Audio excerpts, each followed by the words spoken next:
मेरी जिंदगी की एक भयानक रात, जिसने मेरी जिंदगी को हमेशा हमेशा के लिए बदल कर रख दिया, जिसे याद कर आज भी मेरे पतन का रोम रोम से हर उठता है।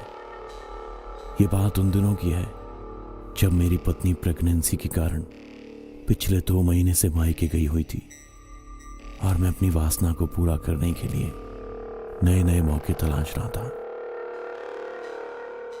हेलो रुपेश, अब क्या बताऊं, 1 महीना हो गया पत्नी मायके में ही है।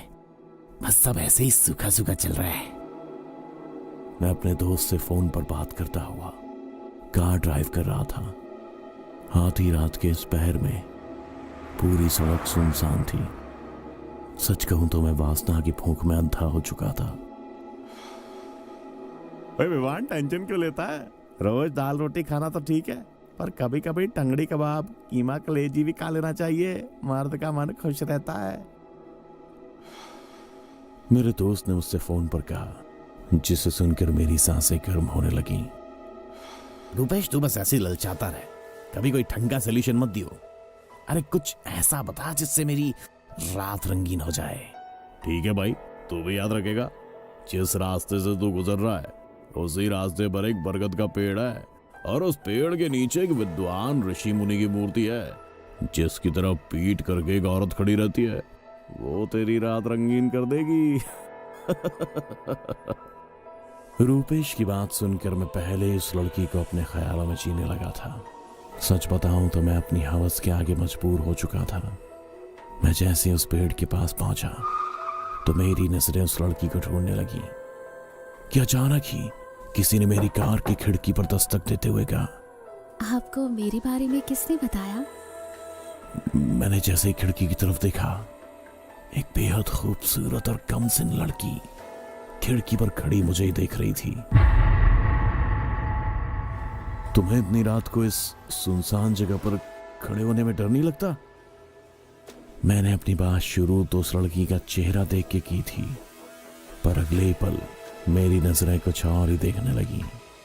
मेरी बात सुन उस लड़की ने भी अपने होठों को मसलते हुए कहा, मैं अकेली कहाँ हूँ, आप हैं तो सही मुझे कंपनी देने के लिए, फिर डर किस बात का? लड़की की ये बात सुनकर मेरे सब अरमान भी उफान मारने लगे थे। मुझे लड़की बेहद पसंद थी और सच कहूं तो मैंने आज से पहले इतनी खूबसूरत लड़की कभी देखी ही नहीं थी। सुरमई गहरी गोल आंखें, होंठ मानो जैसे इनसे अमृत टपकता हो। मैं मन ही मन अपने दोस्त रुपेश को दुआएं देने लगा। वाह रुपेश, मान गए तेरी चॉइस को। कसम से क्या खतरनाक पीस छिपाया हुआ था तूने। मैं अभी खुद से बातें कर रहा था कि तभी उस लड़की ने मुझे फिर से कहा, अरे मैं खतरनाक नहीं, खूबसूरत हूँ। लड़की की ये कहते ही मैं हक्का बक्का रह गया। वो पहला लम्हा कर उस लड़की ने अपने बदन को और झुकाते हुए कहा, मैं चाहती हूँ तो मुझे मार डाल। मैंने जैसे ही लड़की से खुद को मारने का सुना तो डर के कारण मेरी आंख की पुतलियां फटने को हो गईं। मेरे ललाट पर पसीने का सैलाब उमड़ पड़ा, जिसे देख वो लड़की भी जोर जोर से हंसने लगी। इससे पहले मैं कुछ समझ पाता, उस लड़की ने फिर से कहा, अरे फट्टू, तुम कितने डरपोक हो यार, जरा सा भी मजाक तुमसे बर्दाश्त नहीं होता। जरा अपनी शक्ल को तो देखो, कैसे चुसे हुए आम की तरह सिकड़ी हुई है। लड़की का ये मजाक सुन मेरी मर्दानगी को ठेस लगी। मैंने तुरंत ही अपना लहजा गर्म करते हुए कहा, चुपचाप बोल, चलती है नहीं? पूरी रात मुझे ऐसे ही नहीं बितानी। मैं अब उस लड़की से बेरुखी से बात करने लगा था, जिस पर उस लड़की ने कहा, तुम्हारे दोस्त ने तुम्हें बताया नहीं कि मैं इस पेड़ को छोड़कर कहीं नहीं जाती? अगर तुम्हें कुछ कहना है तो इसी बरगद और इसी ऋषि मुनि की मूर्ति के सामने कहना होगा। इतना कहकर वो लड़की वापस मूर्ति की ओर बढ़ने लगी। मैं भी लड़की को जाता देखकर उत्तेजित हो गया, क्योंकि मैंने पहली बार उस लड़की को पीछे से देखा था। मेरी वासना मुझ पर पूरी तरह से हावी हो चुकी थी। मैंने तुरंत ही गाड़ी को लॉक किया और उस लड़की के पीछे चल दिया। लड़की भी मेरी परछाई देख समझ चुकी थी कि मैं उसके पीछे पीछे आ रहा हूं। उसने अपने कदमों की रफ्तार धीमी करी और अपनी साड़ी का पल्लू गिराते हुए हर कदम के साथ अपने जिस्म से कपड़ों को नोचकर फेंकने लगी। मैं भी किसी भूखे भेड़िए की तरह उसके जिस्म को नोचने के लिए चल दिया। देखते ही देखते उस लड़की के जिस्म पर कपड़े का एक रेशा नहीं बचा और मैंने भी अपने बदन से कपड़े नोच फेंके और अगले ही पल वो मेरी बाहों में कैद किसी जवान हिरणी की तरह आहें भरने लगी। उसकी गर्म सांसों से मेरा रोम रोम जल उठा। जैसे जैसे हम एक दूसरे में विलीन होते जाते बरगद का पेड़ भी जोर जोर से हिचकोले लेने लगा। हम दोनों एक दूसरे में समाने ही वाले थे कि अचानक बहुत सारी लड़कियों की आवाज चारों तरफ से गूंजने लगी। आओ विवान, मेरे पास आओ, मुझे भी प्यार करो। विवान, मैं भी तुम्हें विलीन होना चाहती हूँ। मुझे भी तुम्हारे साथ संभोग करना है। आओ विवान, मेरी प्यास बुझा दो। मेरा सारा ध्यान तो एक ही लड़की पर था, लेकिन जब मैंने इतनी सारी लड़कियों को बरगद के पेड़ से उल्टा लटकते देखा तो मेरे होश उड़ गए। अंधेरे में उन सब लड़कियों की आंखें किसी पिशाच की तरह चमक रही थी, जिसे देखकर मेरा सारा बदन एकदम से ठंडा पड़ गया। इससे पहले कि मैं कुछ समझ पाता, मेरे ऊपर बैठी उस लड़की के मुंह से भी खून गिरने लगा। तुम, ये क्या हो गया तुम्हें? ये कहते हुए मैंने उस लड़की को अपने से दूर झटक दिया और तुरंत ही उस ऋषि मुनि की मूर्ति के पास जाकर खड़ा हुआ। मैं कहता हूँ दूर हटो मुझसे।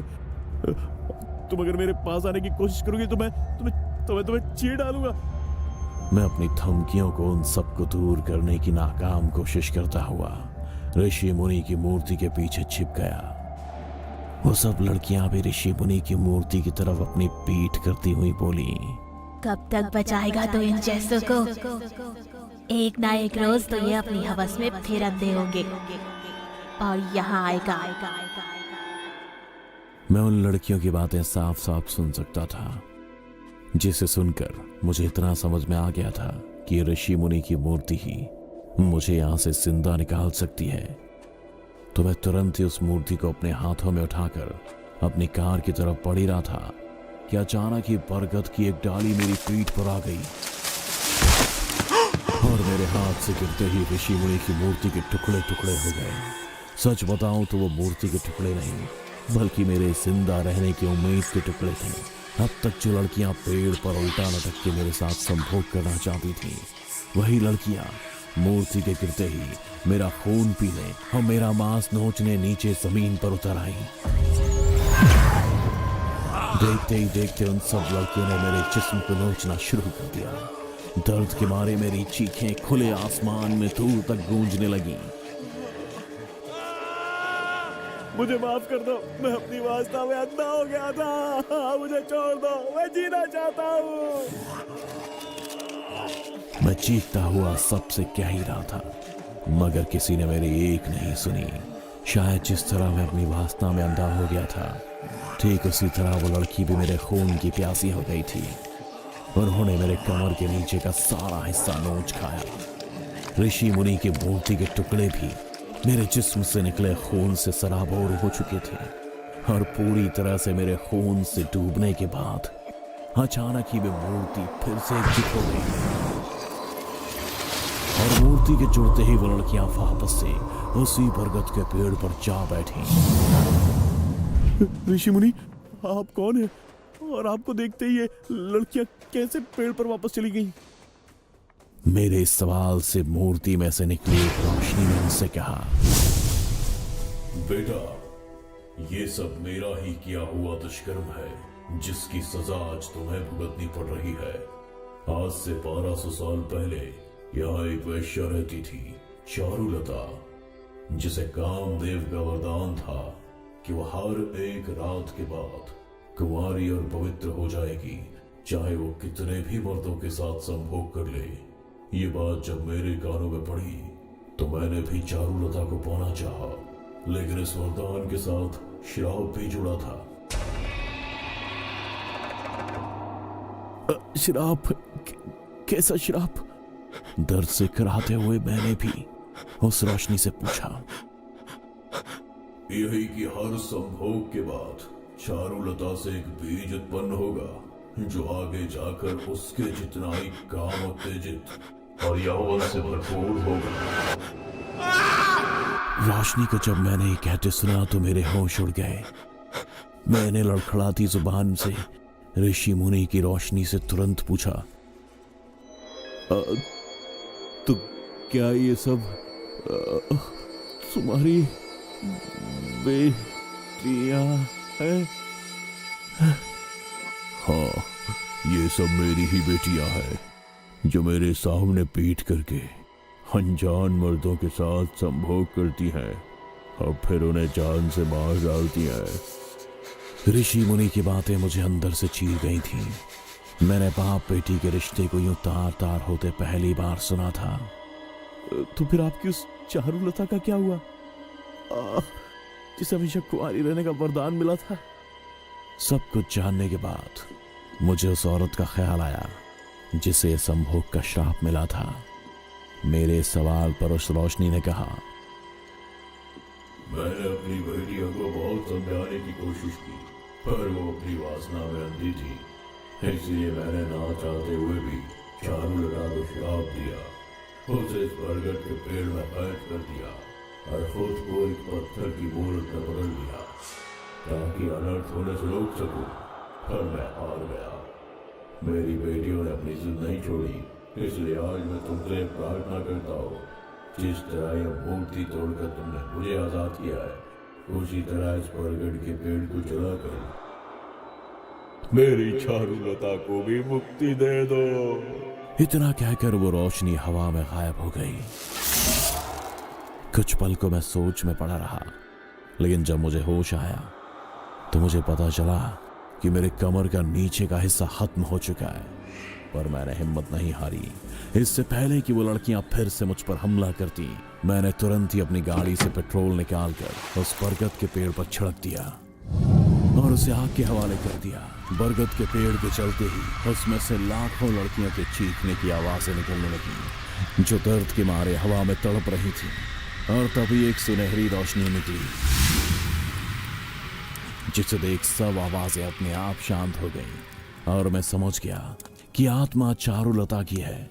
और देखते ही देखते चारुलता के पीछे लाखों लड़कियां भी मेरे सामने हाथ जोड़े मेरा धन्यवाद कर रही थीं। मैंने भी उन सब से अपनी हवस में की हुई गलती के लिए माफी मांगी और उन्हें प्रणाम करते हुए अलविदा कह दिया। अभी बरगद के पेड़ की आग कुछ ठंडी हुई थी कि तभी मेरी पत्नी का फोन आया। हेलो विवान, मुबारक हो, लड़की हुई है और मैंने इसका नाम चारुलता सोचा है।